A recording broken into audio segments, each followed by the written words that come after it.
সরকারকে বাংলাদেশের যে ইন্টারিম গভর্নমেন্ট নামে যেটা চলছে এটার আসলে বৈধতা কি? বাংলাদেশের যেই কোনো আইনের ভিত্তি, যেই কোনো আইনের বৈধতা, যেই কোনো আইন এটা কার্যকর হবে কিনা সেটা ডিপেন্ড করে আমাদের কনস্টিটিউশনের উপরে।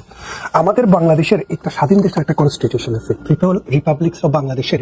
এই সংবিধানটি 1972 সালে প্রণীত হয়েছে। বিভিন্ন সময়ের প্রয়োজনে এটা অ্যামেন্ডেড হয়েছে।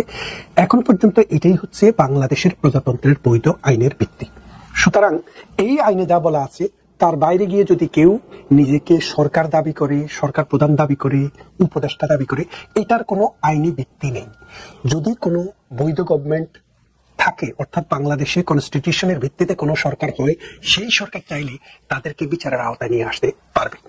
সুতরাং ডক্টর ইউনূসের যে সরকার, ডক্টর ইউনূসকে কেন্দ্র করে যে সরকার গঠিত হয়েছে, এটি বাংলাদেশের আইন অনুসারে, অর্থাৎ সংবিধান অনুসারে, প্রচলিত সংবিধান অনুসারে সম্পূর্ণ বেআইনি এবং অবৈধ সরকার।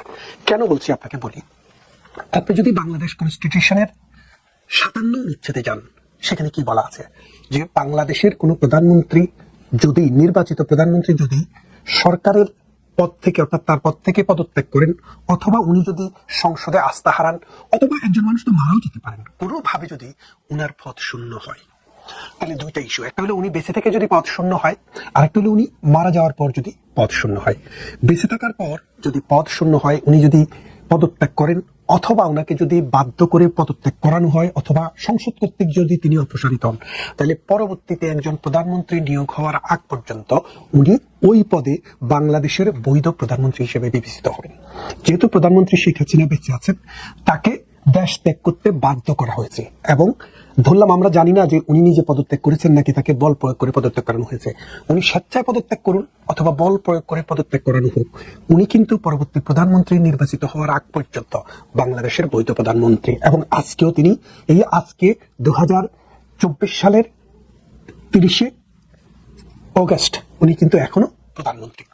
দ্বিতীয়ত, একটা সময়ে বাংলাদেশের কনস্টিটিউশনে তত্ত্বাবধায়ক সরকার ব্যবস্থার একটা বিধান ছিল। সেই বিধানটি সংসদে, বাংলাদেশের নির্বাচিত সংসদ সদস্যদের মাধ্যমে সংসদে সেটি রহিত করা হয়েছে। কিসের আলোকে? বাংলাদেশ সুপ্রিম কোর্টের একটি মামলার আলোকে। সুতরাং সেই বিধানটি আর বাংলাদেশে এখন নেই। যেহেতু সেই বিধানটি বাংলাদেশে নেই, সেহেতু কোনোভাবেই বর্তমানে এই সরকার বৈধ সরকার নয়। এক। দ্বিতীয় আরেকটি বিষয় আছে যে এই অবৈধভাবে যারা ক্ষমতা দখল করেছে বা যাদেরকে ক্ষমতা দেওয়া হয়েছে, তাদের কি হবে? সংবিধানের 142 অনুচ্ছেদে কিভাবে কোনো কিছু সংযোজন বিযোজন করতে গেলে, অর্থাৎ আমাদের আইন যেটা আছে, কনস্টিটিউশনকে যদি বদলাতে হয়, কারা বদলাতে পারে? তত্ত্বাবধায়ক সরকার, ইন্টারিম গভর্নমেন্ট। তারা কি আমাদের বাংলাদেশের আইনের ভিত্তিকে কি তিনি বদলাতে পারেন? পারেন না। কেন পারেন না? কারণ বদলাতে হলেও পার্লামেন্ট লাগবে, অর্থাৎ জনগণের উইশ হচ্ছে পার্লামেন্ট।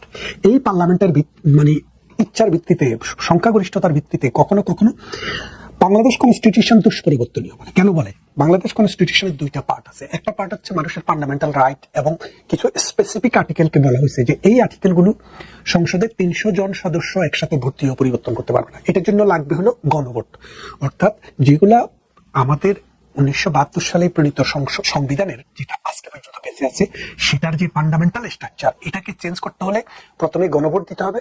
গণভোটে যদি এটা পরিবর্তনের বিধান মানুষ অনুমোদন করে, যেমন হ্যাঁ না ভোট হয়েছিল আগে, সেই ভোটে যদি অনুমোদন করে, তাহলে সেটা বদল করা যায়। আর যদি সেটা গণভোটে অনুমোদন না করে, সেটা বদল করা যায় না।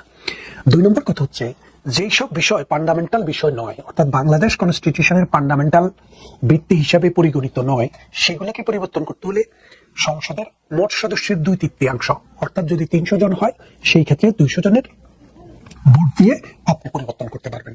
তার মানে হচ্ছে বাংলাদেশ সংবিধানকে পরিবর্তন করা, বাতিল করা বা যত কিছুই করা হোক, সংসদের নির্বাচিত সদস্যদের মাধ্যমেই কিন্তু সেটা করতে হবে। বর্তমানে যেটা হয়েছে সেটা কিন্তু সংসদের ভোটে হয়নি। তৃতীয় আরেকটি বিষয় আসছে, অনেকে বলে থাকেন যে প্রেসিডেন্ট করেছেন, প্রেসিডেন্ট তো নির্বাচিত, কিন্তু বাংলাদেশ কনস্টিটিউশনে প্রেসিডেন্টকে এইরকম কোনো ক্ষমতা প্রদান করা হয় নাই। আর এই ক্ষমতা যদি প্রদান করতে হয়, তাহলে সেটা পার্লামেন্ট করবে। বলা আছে যদি পার্লামেন্ট কর্তৃক উনি রিকোয়েস্টেড হন, অর্থাৎ ওনাকে যদি রিকোয়েস্ট করা হয় পার্লামেন্ট থেকে যে আপনি সংসদকে ভেঙে দেন, প্রধানমন্ত্রী কি করলো? পদত্যাগ করলো। পদত্যাগ করে উনি যদি বলে যে আপনি পার্লামেন্ট ভেঙে দেন, তারপরে উনি ভেঙে দিতে পারেন। কিন্তু সেক্ষেত্রে প্রধানমন্ত্রী শেখ হাসিনা কখনোই উনাকে সেই রকম আদেশ বা অনুরোধ করেননি। এবং যদি সংসদ ভেঙেও যায় তাহলে পরবর্তী সংসদ নির্বাচন হওয়ার আগ পর্যন্ত এক্সিস্টিং যে সংসদ সদস্য এবং সংসদ আছে সেটা বৈধ থাকে। তার মানে হচ্ছে কোনোভাবেই আজকের কোন সংসদ সদস্য, আজকের কোন মন্ত্রী, আজকের কোন প্রধানমন্ত্রী এখনো বাংলাদেশের যে আইন মোতাবেক, আইন কাঠামো মোতাবেক আমাদের রাষ্ট্র পরিচালনার দায়িত্বে আছেন। আর যারা রাষ্ট্র পরিচালনার নামে তত্ত্বাবধায়ক সরকার বা অন্তর্বর্তীকালীন সরকার নামে আছেন তারা আইনগত কোনো ব্যক্তির উপরে নেই। সংবিধানে একটি কথা সুস্পষ্টভাবে বলা আছে, যদি কোনো ব্যক্তি, কোনো গোষ্ঠী জোর করে এইভাবে ক্ষমতা দখল করে, ক্ষমতা দখলে সহযোগিতা করে, অথবা তারা এই ক্ষমতা দখল প্রক্রিয়ায় অংশগ্রহণ করে, তাহলে বাংলাদেশের আইনে তাদেরকে যে সর্বোচ্চ শাস্তি আছে সেই শাস্তিতে তাদেরকে দণ্ডিত করা হবে। বাংলাদেশের আইনের সর্বোচ্চ শাস্তি হচ্ছে মৃত্যুদণ্ড। অর্থাৎ ডক্টর ইউনূস সহ যারা সরকারে আছেন তারা এই কনস্টিটিউশন অনুসারে বাংলাদেশের এখন কিন্তু মৃত্যু পরোয়ানা মাথায় নিয়ে আছেন।